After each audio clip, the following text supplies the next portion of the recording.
Hello and welcome back to Post Sports Live. I'm your host, Jonathan Forsythe, and thank you for joining us.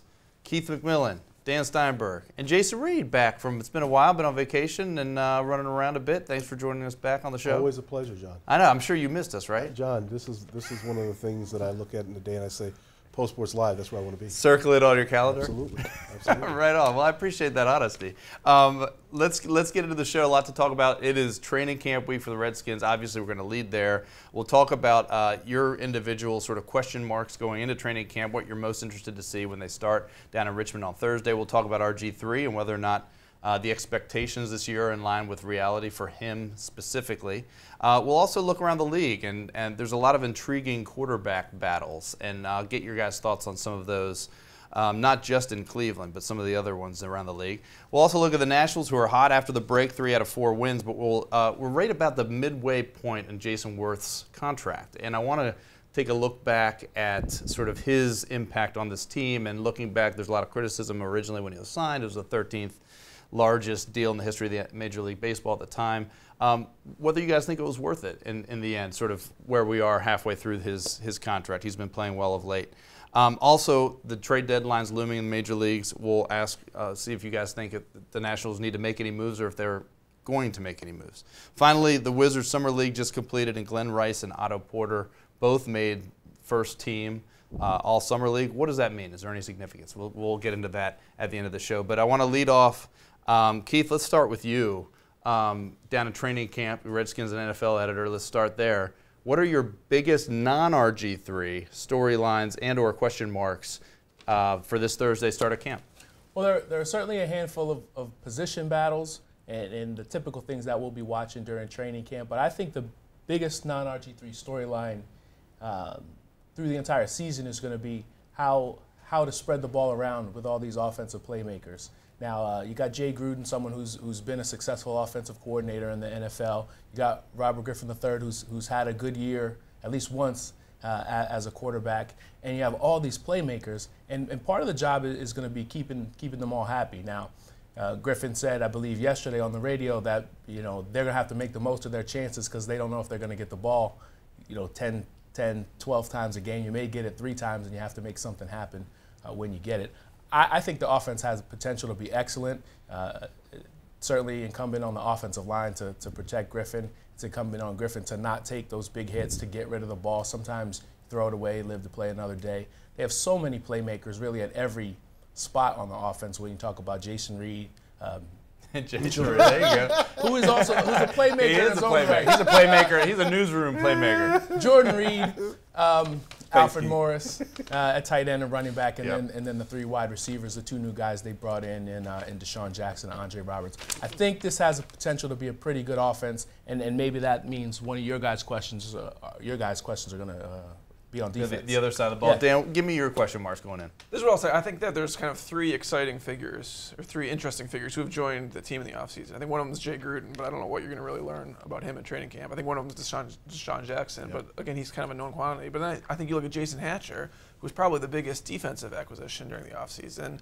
And, right away, he's a little bit older. I think he's 31. 32. He'll be 32 by the time I think the season starts. Okay, and right away, in June, it's announced that he has to have this arthroscopic knee surgery. They said it's like a 4 to 6 week timetable. That would put him back, I think, 5 weeks. He's going to be right at the start of camp. So is he ready to go? Is he on the PUP list?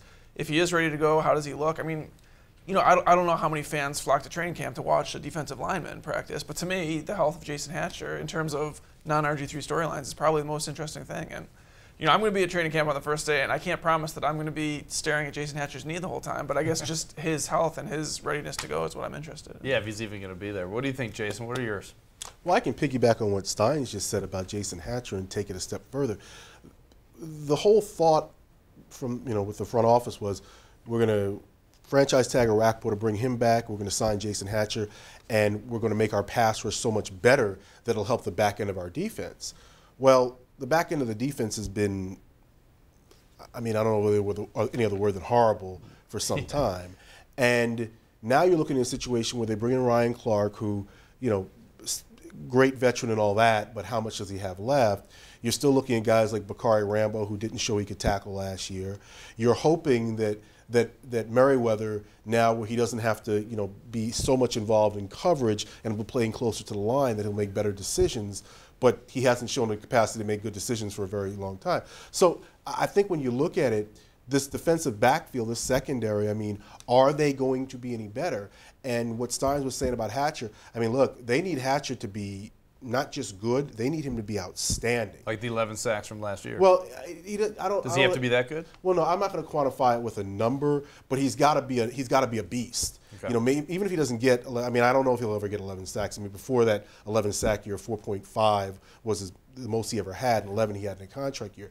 He's 32. He'll be 32 years old. So I don't know. I'm not going to quantify it with 11, but he has to be a beast. He has to be a guy who commands a double team. He has to be a guy who is so good, whether they're in a 4-3 or a 3-4 with Arakpo and Kerrigan, that you say to yourself, should I stop right now or should I go on? Yeah, go ahead. Finish your thought. That you say to yourself, okay, we're going to get the ball out of the quarterback's hand faster, so it's almost not going to matter who we have back there. That was kind of the thought process, so we're going to see how that plays out. Can I just say one more thing? Yeah, I think it's unusual that going into a training camp, if you're asking for storylines, rookies wouldn't be mentioned at all. Obviously, it's a function of what they had in the draft. But, I mean, sure, the kid from Stanford is someone that you're going to want to take a look at. Absolutely. And the middle linebacker situation, another one to keep an eye on.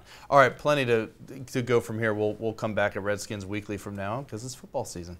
Also, let's get to RG3, guys. And I want to ask about the realistic expectations for him. And Keith, you and I talked before the show. He's healthy. He has a new coach, and he has more weapons than he's ever had on offense. What are realistic expectations for him? What is the ceiling for RG3 this year, Keith?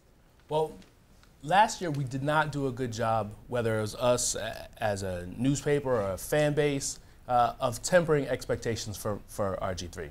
We just didn't. Everybody thought he didn't do a good job of that himself. No, and maybe that's the first place we should point the finger. We thought because Adrian Peterson could do it, right, that anyone could come back in a 9-month time frame and be the same player, and it turned out that wasn't the case. And we probably, in hindsight, should have expected that, should have tempered expectations. Now, though, as you mentioned, there's really no reason to temper expectations. He's got more weapons than he had as a rookie. He's got a coach who he'll get along with, who will put him in position to succeed. So really, the sky should be the limit for him. I kind of disagree a little bit, actually. I think, and I don't. Fun of the show. Yeah, this is very non-quantifiable stuff. But I mean, to me, when he was an NFL superstar, it was with a particular offense, and it was an offense that had a lot of similarities to the offense that made him a college superstar at Baylor. And obviously, he has said, and others have said, that there are a decent number of similarities between what Jay Gruden wants to do and what Mike Shanahan did. But this is not. I mean, this is not going to be the Kyle Shanahan offense. And I think that. It's not an excuse necessarily, but I think there's a reason to think, 2 years from now that he should be better than he is in this first year in this offense. So I think that there is a kind of excuse built in this year. Especially with the new regime, I think. Go ahead, Jason. What do you think? Well, I come down somewhere in the middle. I mean, they're still running stretch zone plays in the running game. Jay Gruden didn't come in here with an ego saying, well, we're going to scrap the running. No, they're still a stretch zone team. They retained Sean McVay, who was the tight ends coach, but who did the third down install stuff during the last year. So he has familiarity about what Robert does well. Now, having said that, it's not Kyle's offense. They're not going to run all the same stuff in the passing game. So, do you say you give him a little bit of time to learn some of that stuff? I mean, and get comfortable with it, and get comfortable with a new head coach and a new play caller. I mean, there is some new stuff here. Yeah, I think that's fair, but they've never had the type of weapons that they have right now. I mean, with all due respect, Josh Morgan was a nice guy. Tana was in more of a prominent role. Deshaun Jackson is legit, every defensive coordinator has to worry about where he is at every minute he's on the field, every second he's on the field. Roberts, as a number 2 receiver, a 3 receiver, now we got something.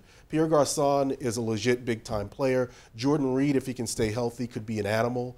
And you have Alfred Morris coming back, a guy who's going to fall out of bed and get 1,200 yards.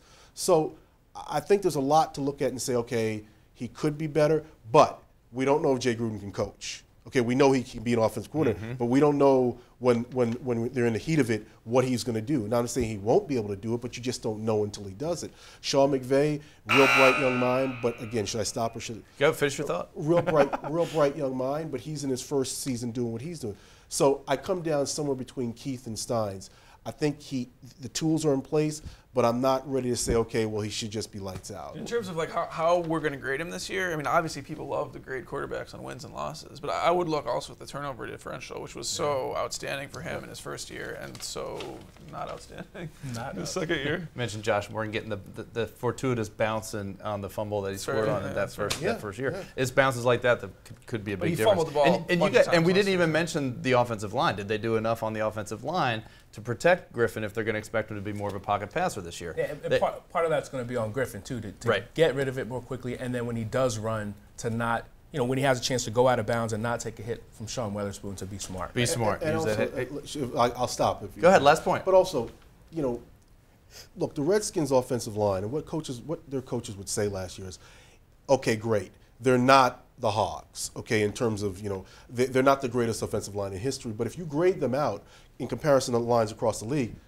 Tyler Columbus would play for a lot of people. Robert played his way into a lot of sacks last year. That goes to pocket presence. That goes to getting rid of the ball. So I'm not ready to say that they've given him more weapons and his knee is sound and he should be confident, but I'm not ready to say this thing's going to be lights out. Andy Dalton had 33 touchdowns last year. Don't forget it. All right, let's go to the rest of the league, guys, and quarterbacks. We'll stay on the quarterback storyline here. What's the most intriguing quarterback bout in the league? Dan, I'll start with you with the most obvious one. Yeah, I'm taking the obvious one, which is the Browns. Before the NFL draft, I said the player that I was most interested in seeing what happened was Johnny Manziel, just because, I'm a sucker for the easy ESPN storylines. And here it is again. He's got, I think, the top selling jersey in the NFL, right? And, this is for a guy who theoretically is the number 2 quarterback on the chart. I think he started offseason as the number 3 quarterback, if I'm not mistaken, right? Is that right? I think so. Was he that buried? I think they theoretically called him the number 3. Whatever. I think he was. Okay, fair. But obviously, the number 1 jersey, people have an intense amount of interest in this kid, and he hasn't done anything to try to tamper that interest down by what he's done this offseason, going all over the place. I don't really like passing moral judgments on people that I don't know based on photographs on social media sites. But I will say that stuff like that kind of gets me interested in them, and I'm curious to see when he takes over the starting job, because I don't think there's any doubt he's going to at some point this year. I'm curious when it happens, how he performs, whether he can stay healthy, whether the size is an issue, whether his teammates kind of rally behind him, whether he has a spectacular debut the way RG3 did. I think all of these things are fascinating. And, Brian Hoyer, nice guy, I guess. Not particularly played decent last year. Interested in him, but the interplay between the two of them sure interests me. So, all right, so Cleveland, give me yours, Keith. I'm going to take the Jets. I think the Cleveland storyline is interesting and intriguing only to the degree that Hoyer keeps a job. Whether it's 4 games or 8 games, at some point Manziel's going to start, and he may start for the rest of his career, or he may flame out. That point will be interesting. But as far as the most intriguing quarterback battle, I don't think it's much of a battle, except Cleveland's trying to present it as such, but I don't think it can be one for very long. Of the Jets, on the other hand, Geno Smith, who the Jets just invested a high second-round pick in last season. They bring in Michael Vick, someone who has the ceiling of MVP level player. He was great in 2010 with the Eagles. He had great years with the Falcons. And then also has this floor of he may turn the ball over a lot. He may only start a few games for you before he gets hurt. So there's this great range of what Vic could bring to the Jets. And if they decide to go that route, they basically are giving up or stunting the growth of a quarterback they just spent a high draft pick on last season. So I think there's a lot at stake for the Jets. Who starts week 1? I guess Vic. Why would you bring a guy in if you don't? Hoyer in Cleveland, we think? I would say for week 1, Hoyer was week 1. All right, Jason, what's your quarterback matchup you're intrigued by? I'm going to go with the Vikings with Teddy Bridgewater and my fellow Chatsworth High and USC alum Matt Castle. You would think that Bridgewater, you draft a young quarterback in this league these days. It's not like it was years ago where you let him take some time to learn. You got to throw him out there. You're paying him so much money. So, I'm curious to see, Castle had that big year when Tom Brady was hurt, got paid off of it. He's not that type of guy. But, does he have enough to hold off this kid who again, is, I mean, you know, they keep drafting these quarterbacks in Minnesota, hoping the next one will be the face of the organization. So that's the one that interests me. Week 1, who starts in Minnesota? I think Bridgewater. Yeah? Wow. Yeah, throw him in. All right, we'll see. Can I say one other quarterback? This is not a quarterback battle at all, but one of the quarterbacks maybe I'm most intrigued about in the NFL is Nick Foles, because certainly and I think no one else expected last year to happen, but that was a historically amazing season. And I mean, how close can you come to replicating that? I got an Eagles expert to my right here. But. Well, and a reasonable expectation would probably be for, you know, he can't do 27 touchdowns and 2 interceptions again. There's going to be some interceptions, there'll be some mistakes, but that's what, if he plays within that system that Chip Kelly has. But missing Deshaun Jackson, how big a factor is that? Yeah. The real question is going to be, and I know he'd like to talk with Eagles all day, is now that NFL defense coordinators have a whole year of film on that, does that offense run as well as it did last year?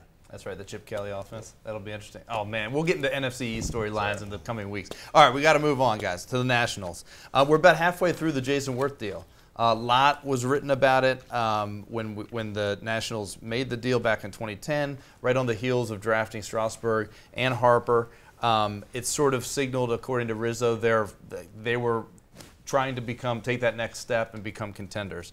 The question here, Jayson, is looking back on it, given his intangibles, given his numbers, has it been a worthwhile deal to this point for the Nationals, Jayson? Well, his first year was a complete disaster. He performed horribly on the field. He threw his manager under the bus and then wouldn't even stand up and admit to it. So you write off the first year. Second year, he got hurt. Mm-hmm. But he hit a huge home run. The Nationals went to the playoffs, you know, and he hit a huge home run in the playoffs. His third year, they didn't go. This year, he's putting up numbers. I mean, he's a good player. But how many more years left in the contract? 3? 3.5. Okay, 3.5. Yep. The curious thing is going to be in those final 3 years, where is he playing? Right. Okay, and not just the production, but where is he playing? So at this point, I think you'd have to say, look, he wasn't worth the money. He wasn't. He's just not that type of player. But relative to what they needed, has he produced? Yeah, he's produced.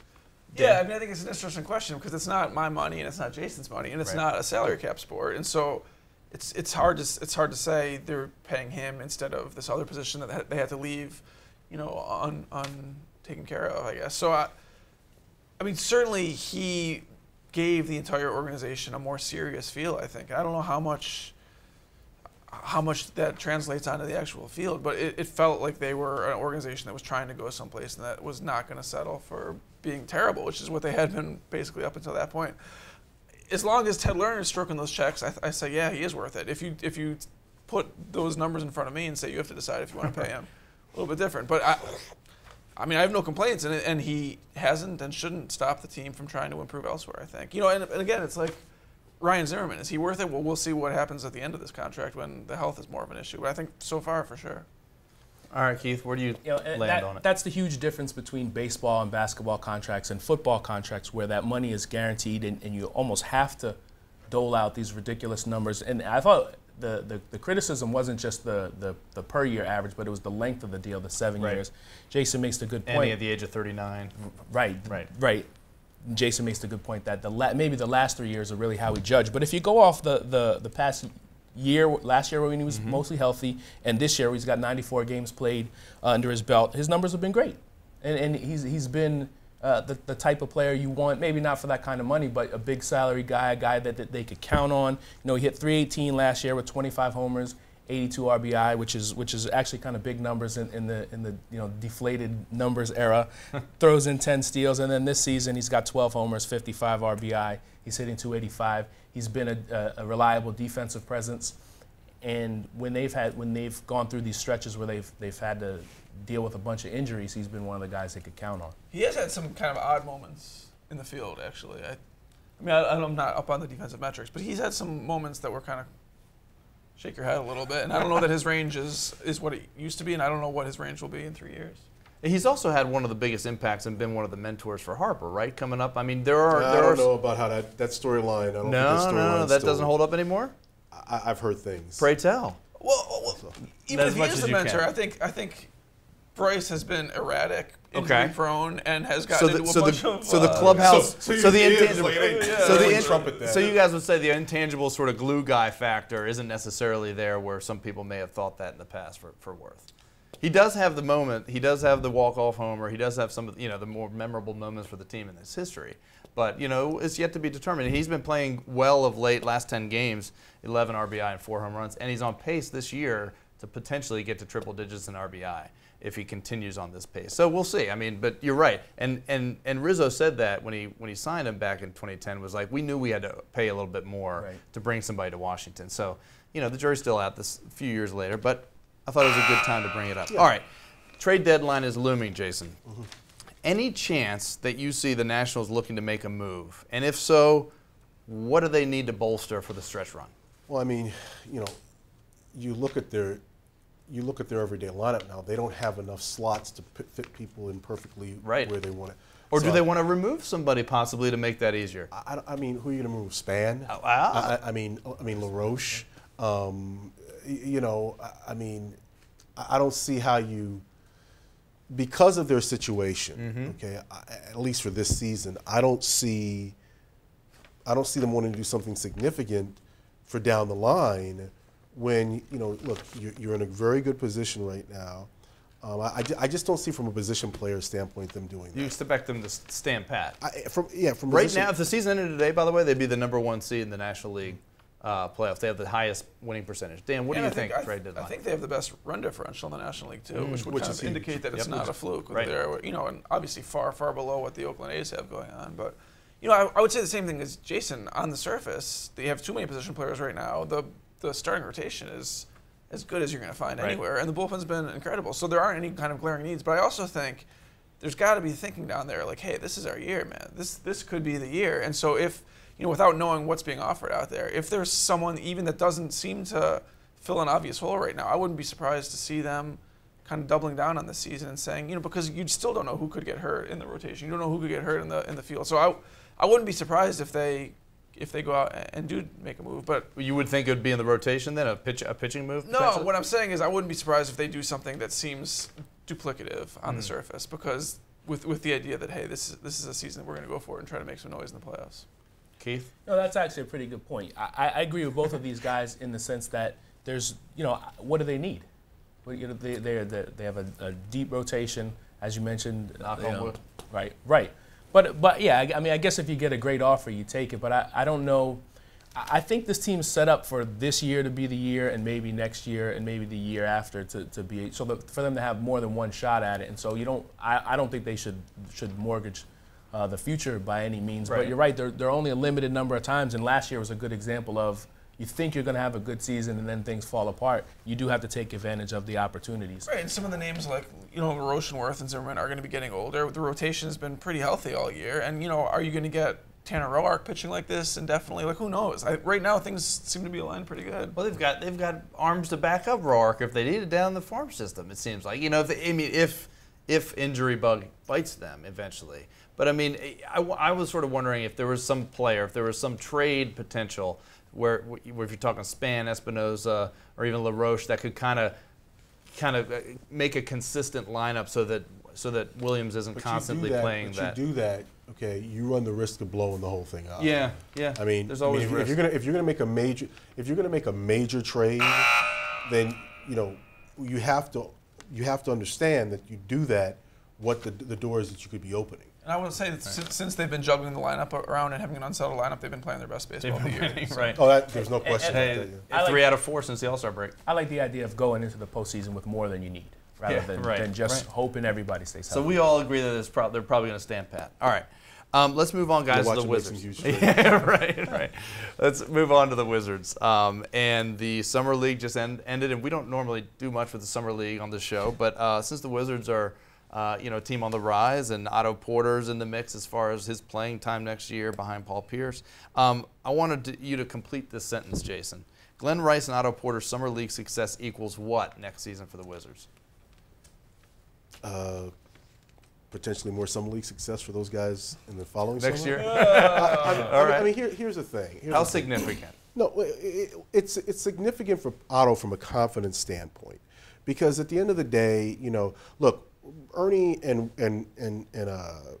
Witt had to get to the playoffs, so they're not going to ride with this kid who started the season with out because of health problems, and then Ariza's having the best season of his career. You're not going to go with a kid in that situation. You're just not going to do it. So getting him out there in summer league and having him have success, that was great. It's something he can hang his hat on. He's going to back up Paul Pierce next year. That's the plan right now. So you say to yourself, anything that can build his confidence, you like.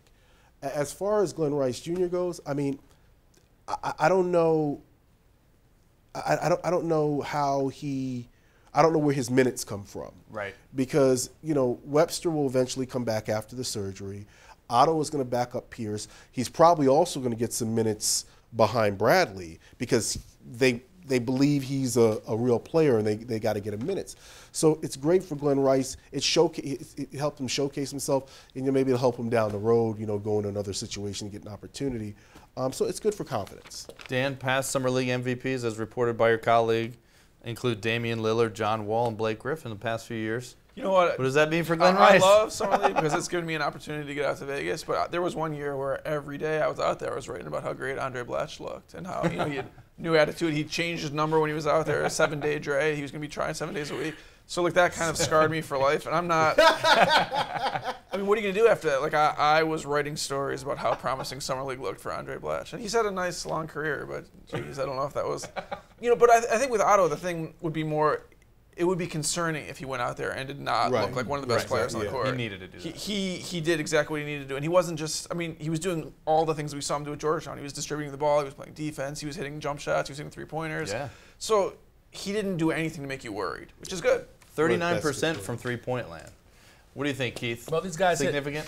No, I don't think it's significant. Right. But I do think it's encouraging. Sure. And I like the way that Ernie set the team up now, because you have Pierce, who you don't want to play. You don't want to play him high 30s, 40 minutes a night. So there's room for Otto to get significant minutes behind Paul Pierce and still develop without having to depend on him at the end of games right away. And that's basically what you get out of Summer League. You be the man. And for Rice and Porter, they're the man on the Summer League team. Then they're going to come back into the varsity squad, we'll say, and be 8th, 10th person off the bench, and you have to kind of reacclimate to that role. Yeah, that's the thing with Porter, man. There's a lot of guys on this team now that want the ball and that want to get some shots out. Porter's not going to be on the court to shoot for the Wizards.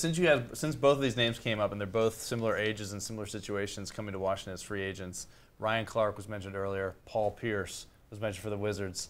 Who's got more gas left in the tank between the two of those? That's a great question.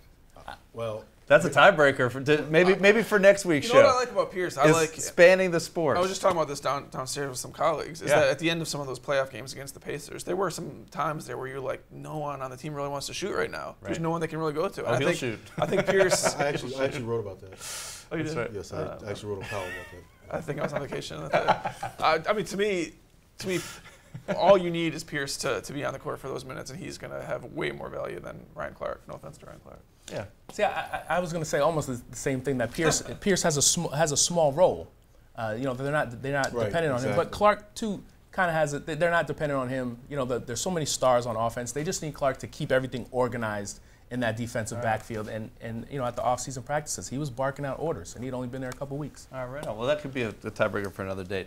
Jayson, thanks for joining us today, brother. John, it's always a pleasure. Welcome back. Thank Dan you, Steinberg, Keith, always a pleasure. Thanks for joining us on Post Sports Live. We'll see you next Tuesday, same place, same time. More Redskins content. It's football season. See you next week.